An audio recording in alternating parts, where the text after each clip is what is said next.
Take a close look at this map. For over 3 centuries, European cartographers documented a massive, globe-spanning territory missing from modern textbooks. This territory was no minor kingdom. It stretched from Eastern Europe entirely across Asia to the Pacific Ocean. Yet, by the 1800s, this colossal landmass disappeared from all atlases and geography records. The region was quietly erased, leaving no trace of the civilization that maps had consistently documented for hundreds of years. Mainstream historians claim Tartary was a misunderstood umbrella term for scattered nomadic tribes. Tartarian researchers, however, argue it was a highly advanced civilization that was intentionally erased. To understand how an entire empire could be wiped from human memory, we have to look past the paper maps. We have to audit the physical landscape of our modern world and examine the architectural glitches that theorists claim are hiding in plain sight. During the late 1800s and early 1900s, grand buildings with impossibly intricate stonework suddenly appeared in cities worldwide. The construction timelines for these massive, heavily ornamented structures baffle modern engineers. This photograph of the 1893 Chicago World's Columbian Exposition captures the anomaly. According to the official narrative, this sprawling 600-acre complex of monumental architecture was designed and built in a mere 2 years. The manufacturer's building, shown here, highlights the timeline problem. Covering 44 acres, the structure required logistical coordination and ironwork that would strain modern construction crews. Officials claim these were temporary plaster structures, but the precise, permanent classical columns suggest pre-existing Tartarian architecture. This photograph shows the absolute devastation of San Francisco following the 1906 earthquake. The entire city was reduced to smoking rubble, requiring years of cleanup before any serious rebuilding could logically begin. But look at the Palace of Fine Arts in this image, supposedly built just a few years later for the 1915 exposition. Erecting a colossal, permanent-looking neoclassical rotunda on top of a recently leveled city defies the basic mechanics of urban recovery. To a Tartaria theorist, the World's Fairs provided a pretext to renovate existing architecture, show it to the public, and then permanently demolish it. If we accept that these structures were inherited rather than built, the focus shifts to their original purpose.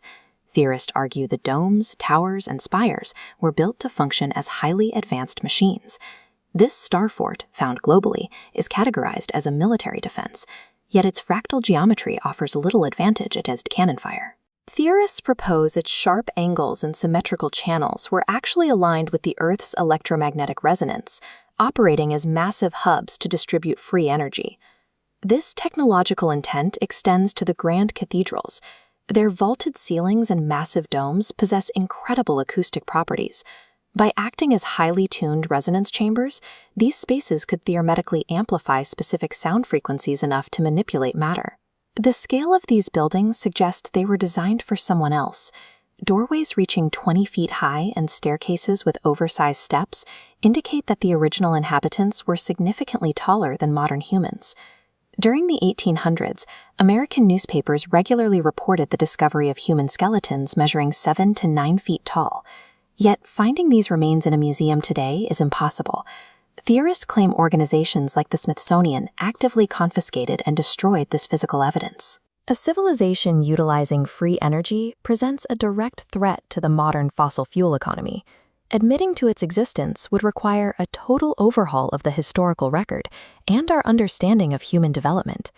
How exactly do you physically bury a global civilization? The answer lies in a cataclysmic geological event referred to as the Great Mud Flood. Look at the buried brickwork in this basement. In cities like Seattle and New York, subterranean levels feature fully intact exterior windows and large doorways facing solid dirt. These details suggest the current street level is resting directly atop the original first floors. Conventional urban history explains this as the natural byproduct of paving over old foundations to raise street levels for new sewer systems.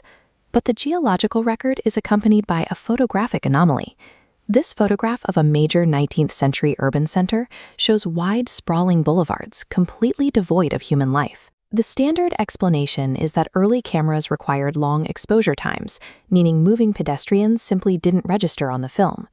Theorists argue that explanation breaks down given the scale of abandonment. No blurred carriages, no street vendors, no signs of commerce at all.